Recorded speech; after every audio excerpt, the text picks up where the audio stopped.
नमस्कार। सुनो कहानी श्रृंखला के अंतर्गत प्रस्तुत है कहानी अभागी स्त्री, जिसकी लेखिका हैं महादेवी वर्मा जी। भारी ढक्कन से ढके दीपक के समान आकाश में बिजली बुझ गई थी। संध्या से ही हवा बादलों की तह पर तह जमाने में व्यस्त रही और अब वे इतने सघन हो उठे कि रात के छाया रूपों के उपयुक्त ही एक अखंड पर अपनी आर्द्रता से रिसती हुई काली शिला की छत बन गए। मेरा मन भी बुझा बुझा सा हो रहा था। मैं अपने पढ़ने लिखने के बाहर वाले छोटे कमरे में मेज पर सिर रखकर दर्द भुलाने की असफल चेष्टा कर रही थी। छात्रावास में टाइफाइड में पड़ी सुदूर दक्षिण की एक बालिका का मुख मेरी बंद पलकों में किसी फोटो के एनलार्जमेंट के समान बढ़ता चला जाता था। उसके साधारण स्थिति वाले माता पिता इतना रुपया किस प्रकार पाते कि उसे देखने आ सकते।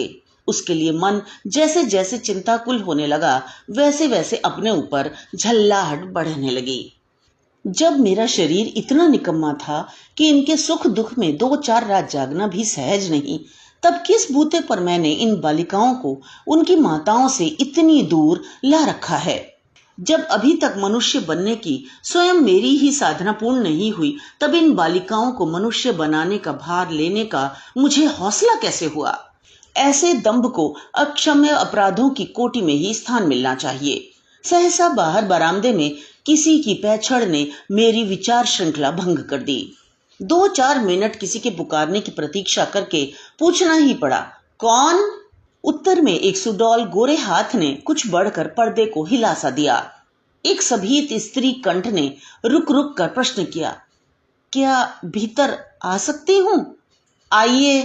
कहते समय मेरे स्वर में ऐसी उदासीन शिष्टता थी कि आने वाली के पैर बाहर एक बार ठिठक से रहे, पर क्षण भर ही, क्योंकि दूसरे क्षण वह नीले पर्दे की पार्श्वभूमि पर एक रंगीन चित्र सा बन गई।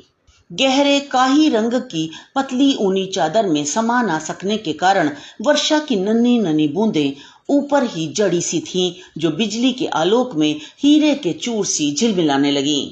चादर उतार कर जब वह मेरी दृष्टि का अनुसरण करती हुई सामने की कुर्सी पर बैठ गई, तब मेरी कुछ विस्मय और कुछ जिज्ञासा भरी दृष्टि उस मुख की रेखा रेखा में न जाने किस शब्दहीन उत्तर की खोज में भटकने लगी। आंखों के आसपास लटकती हुई 2-3 छोटी छोटी लटों के छोरों में हिलती हुई पानी की बूंदें पारे सी जान पड़ती थीं। सफेद साड़ी के कुछ धबीले बैंजनी किनारे से घिरा मुख सुडौल गोरा पर बहुत मुरझाया हुआ सा लगा। नाक के अग्रभाग की लाली हाल ही में पहुंचे गए आंसुओं की सूचना दे रही थी। पलकों की कोरें भी शायद रोने से ही कुछ कुछ सूज आई थीं, जिनसे उनकी मर्मस्पर्शी व्यथा और भी गहरी हो उठी थी। ओठ इतने सूख रहे थे कि उन्हें आर्द्र करने का प्रत्येक प्रयास अपनी एक रस्ता में भी एक नई थकान का आभास देता जाता था। मैं स्वयं बहुत क्लांत थी, इसी से उसके कुछ कहने की प्रतीक्षा में रुकी रही। परंतु जब उसने अपना सिर और अधिक नीचा कर लिया और आंख से ढुलका हुआ एक आंसू उसकी गोद में गिरने से पहले प्रकाश में एक उजली रेखा सी चमक गया, तब मुझे ध्यान आया कि मेरे सामने बैठी हुई यह स्त्री न जाने कौन सी व्यथा मुझे सुनाने आई है। इतनी घिरी घटा और बूंदाबांदी में इसका घर से निकलना ही प्रमाणित किए देता है कि इसकी आवश्यकता कल तक भी नहीं टाली जा सकती थी। मैंने कुछ उनींदे भाव से कोई असंख्य बार पूछा हुआ और अति परिचय से पुराना प्रश्न ही पूछ लिया होगा, परंतु मुझे कोई काम दीजिए। मैं उत्तर पाकर मैं मानो जाग कर सतर्क हो बैठी। काम और योग्यता संबंधी प्रश्न आवश्यक होने पर भी उस स्थिति के लिए निष्ठुर जान पड़े। मेरी कठिनाई का समाधान उसने स्वयं ही कर दिया। वह हिंदी जानती है, गाना भी। कहने के पहले उसका संपूर्ण शरीर संकुचित हो उठा और कहने के उपरांत स्फीत होता जान पड़ा, मानो कोई कठिन काम समाप्त कर लिया हो। कथा और आगे बढ़ी। उसके पति 1.5 वर्ष से बीमार हैं। दवा दारू में सब कुछ स्वाहा हो चुका है। गहने के नाम से उसकी उंगली में 4 माशे भर सोने का एक छल्ला शेष है। पति का एकमात्र उपहार होने के कारण इसे बेचने का विचार ही उसे क्लांत कर देता है, और बेचकर भी कई दिन चलेगा। यदि कोई काम न मिल सका तो वह स्वयं भूखी रहकर मरने से भी नहीं डरती। पर और उसका गला भर आया। पलकों की कोर तक आए हुए आंसुओं को भी रोक लेने का उसे अभ्यास था। इसी से जिस वेग से उसका शरीर बैंत के समान कांप उठा था, उससे मात्रा में कुछ अधिक संयम ने आंखों की सज्जल निस्तब्धता को पिघलने नहीं दिया।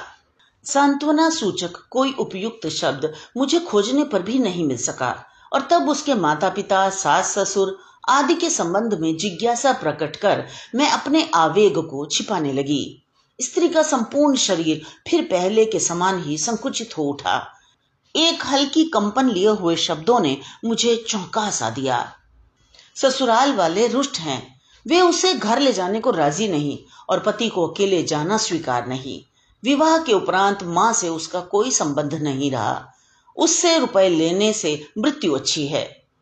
इतनी टीका के उपरांत मैं मूल तत्व का सूत्र पकड़ सकी। वह पतित कही जाने वाली मां की पुत्री है और बिना समाज के प्रवेश पत्र के ही साध्वी स्त्रियों के मंदिर में प्रवेश करना चाहती है। उसे पता नहीं कि समाज के पास वह जादू की छड़ी है जिससे छूकर वह जिस स्त्री को सती कह देता है, केवल वही सती होने का सौभाग्य प्राप्त कर सकती है। जिसे समाज ने एक बार कुल वधुओं की पंक्ति से बाहर खड़ा कर दिया, उसे जन्म जन्मांतर तक अपनी सभी भावी पीढ़ियों के साथ बाहर खड़े रहने को ही जीवन का सबसे बड़ा वरदान समझना चाहिए। और फिर समाज ने इन्हें क्या छोटा मोटा काम दिया है। भगवान के विराट रूप के समान ही मनुष्य के विराट रूप की अर्चना का अधिकार इन्हीं को प्राप्त है। परंतु जब यह अपनी दुर्बुद्धि से अनुशासन भंग कर देती हैं, तब इनका अपराध अक्षम्य हो उठता है। इन्हें जानना ही चाहिए कि जिसने ऊंचे स्वर्ग की सृष्टि की है, उसी ने नीचे पाताल की रचना भी की है। यदि पाताल के सब जीव जंतु स्वर्ग की ओर दौड़ पड़े तो सृष्टि एक दिन भी न चले। अपनी इच्छा अनुसार ही जीवन को बदलकर ये समाज में जो एक व्यवस्था उत्पन्न कर रही हैं, उसे रोकने के लिए इन्हें दंड देना आवश्यक ही नहीं, अनिवार्य हो उठता है।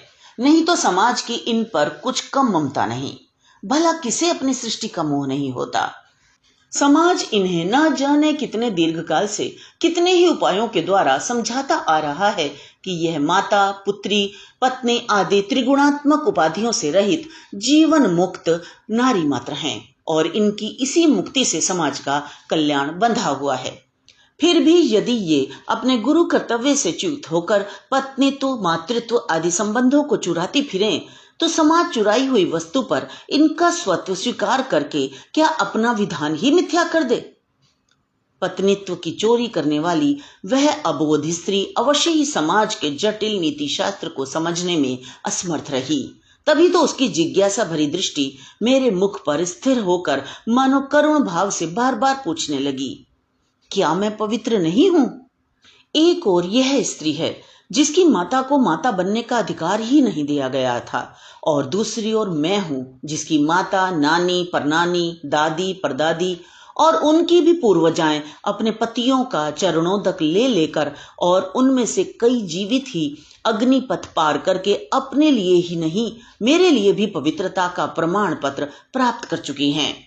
मैं अनेकों से पूजनीय मां और आदरणीय बहन का संबोधन पाती रहती हूं, किंतु इसे कौन अभागा मां बहन कहकर अपवित्र बनेगा? और यह जानना चाहती है अपने अपवित्र माने जाने का कारण। यह अपने विद्रोही पति के साथ सती ही क्यों ना हो जाए, परंतु उसके रक्त के अणु अणु में व्याप्त मलिन संस्कार कैसे धुल सकेगा? स्वेच्छाचार से उत्पन्न यह पवित्रता की साधना उस शूद्र की तपस्या के समान ही बेचारे समाज की वर्ण व्यवस्था का नाश कर रही है, जिसका मस्तक काटने के लिए स्वयं मर्यादा पुरुषोत्तम दौड़ पड़े थे। उसे घर ले जाने का प्रबंध कर मैं जब फाटक से लौटी, तब धरती और मेरे पैर लोहा चुंबक बन रहे थे। उस रात कितनी देर तक मैं इसी समस्या में उलझी रही, यह याद नहीं आता, पर कोई समाधान न निकल सका। अपने पति की प्रतिष्ठा के लिए और अपने आत्मसम्मान के लिए भी वह दान नहीं स्वीकार करेगी, और काम देने की बात का स्मरण कर मेरे ओठों में एक व्यंग्य की हंसी आए बिना न रह सकी। वह क्या जाने कि उसकी उपस्थिति क्या क्या अनर्थ कर सकती है। फिर 2 दिन प्रयत्न करने पर भी जब उसका कहीं प्रबंध न हो सका, तब मैंने क्या किया? इसकी कथा मनोविज्ञान संबंधी मेरे अज्ञान को प्रकट करती है। कभी कोई ऐसा लेख नकल करने के लिए दे दिया जिसके पृष्ठों का कोई उपयोग ही शेष न रहा था। कभी कोई ऐसा पत्र लिखवा दिया जिससे रद्दी कागजों की टोकरी का ही गौरव बढ़ता था। पर जब उसकी दृष्टि संकोच के भार से और अधिक नत हो गई, कंठ और अधिक कुंठित जान पड़ने लगा, तब मैंने समझा कि उसने इस काम के अभिनय के भीतर तक देख लिया है। मुझे उसके काम की आवश्यकता नहीं। यह जब उसका रोम रोम जानने लगा, तब इस अभिनय को और चलाने का मेरा साहस भी समाप्त हो आया। फिर कुछ दिनों तक उसका कोई समाचार ही नहीं मिल सका। कदाचित पति का रोग अधिक भयंकर हो उठा था। इस बीच में केवल एक बार उसने सहायता की याचना की, जिससे मैंने समझ लिया कि मेरी सहानुभूति को सत्य रूप में ही उसने स्वीकार कर लिया है। दिन के सप्ताह और सप्ताह के महीने बन जाने पर एक दिन उसकी किसी परिचित स्त्री से मुझे इस करुण कथा का जो उपसंहार ज्ञात हुआ, वह तो सुना सुनाया ही कहा जाएगा, पर उसने मेरे मर्म को जितना स्पर्श किया उतना कोई और घटना नहीं कर सकी। उस अभागी स्त्री की इतनी एकांत साधना भी उसके पति को न बचा सकी। अंतिम क्षणों में पुत्र का मुख देखने जो पिता आए थे, उन्होंने अनाहार से दुर्बल, अनेक रातों से जागी हुई मलिन वधू की ओर भूल कर भी दृष्टिपात नहीं किया। कदाचित उनके मन में भी यही धारणा रही हो कि उसी अनाचारिणी के कारण उनके पुत्र को जीवन से हाथ धोना पड़ा है। पड़ोसिनों में से जब किसी ने आकर उसकी बेहोशी दूर की, तब सब उसके मृत पति को ले जा चुके थे। रात भर वह उसी प्रकार बैठी रही, परंतु सवेरे ससुर को ले जाने के लिए सामान ठीक करते देख उसकी चेतना लौटी। अंचल से आंखें पोंछकर जब उसने किवाड़ की ओट से प्रश्न किया, कै बजे चलना है, तो मानो ससुर देवता पर गाज गिरी। प्रथम आघात सहकर जब उनमें बोलने की शक्ति लौटी, तब उन्होंने भी क्रूरतम प्रहार किया। कहा, जो लेकर अपने घर से निकली थी वही लेकर भलमन साहस से अपनी मां के पास लौट जाओ, नहीं तो तुम्हारे साथ हमें बुरी तरह पेश आना पड़ेगा। हमारे कुल में दाग लगाकर भी क्या तुम्हें संतोष नहीं हुआ? स्त्री ने क्रोध नहीं किया, मान अपमान का विचार नहीं किया। जिस घर में उसका न्यायोचित अधिकार था, उसी में पग भर भूमि की भीख मांगने के लिए अंचल फैलाकर दीनता से कहा, घर में कई नौकर चाकर हैं, मेरे लिए 2 मुट्ठी आटा भारी ना होगा। मैं भी आप सबकी सेवा करती हुई पड़ी रहूंगी। किंतु ससुर का उत्तर लज्जा को भी लज्जित करने वाला था। मुझ तक यह समाचार बहुत विलंब से पहुंच सका। खोज करने पर किसी ने बताया वह विधवा आश्रम चली गई है। किसी ने कहा वह मां के पास लौट गई। धीरे धीरे समय जब उसकी स्मृति को फीका कर चुका था, तब अचानक एक मैले कुचैले लिफाफे ने फिर सब कुछ सजीव कर दिया। वह अच्छी है, मुझे नहीं भूली है, पर और कष्ट नहीं देना चाहती। सिलाई बुनाई आदि के द्वारा उसे कुछ मिल ही जाता है। जब नहीं मिलेगा तब मुझसे मांगने में उसे संकोच ना होगा। और पूछा है, ऐसी स्त्रियों को जीविका के साधन सिखाने के लिए जो आश्रम में खोलना चाहती थी, उसे कब खोलूंगी?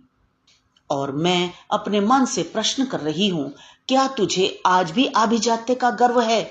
क्या तुझे आज भी समाज द्वारा मिले भलाई बुराई के प्रमाण पत्रों पर विश्वास है? तो ये तो थी कहानी। मुझे आशा है आपने आनंद लिया होगा। इसे लाइक करें, दोस्तों के साथ शेयर करें, सब्सक्राइब करना बिल्कुल ना भूलें, ताकि महान साहित्यकारों की रचनाएं युगों युगों तक जीवंत रहें। तो मिलते हैं अगली मजेदार कहानी में। धन्यवाद।